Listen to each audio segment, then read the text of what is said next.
Let us solve example 2 using the force method, also known as the consistent deformation method. Our objective is to determine the moment at the fixed wall A. The beam has a span of 10 meters, is fixed at A, supported by a roller at B, and is subjected to a 20 kilonewton-meter moment at the free end. Since the beam has one more unknown than the available equilibrium equations, it is first-degree statically indeterminate. We select the fixed end moment MA as the redundant. By removing the beam's moment resistance at A and replacing the fixed support with a pin, we obtain the primary structure.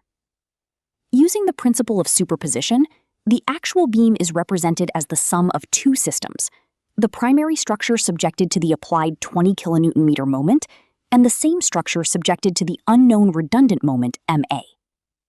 Since the actual fixed support cannot rotate, the total rotation at A must be 0. This gives the compatibility equation.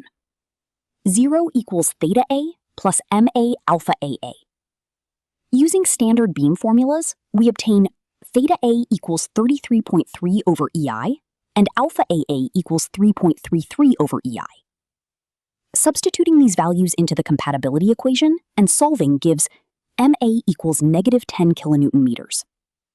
The negative sign indicates that the actual moment acts clockwise at support A. Applying equilibrium equations, the support reactions are found to be 3 kilonewton upward at B and 3 kilonewton downward at A. Thus, the required fixed end moment is 10 kilonewton meters clockwise. Thank you for watching.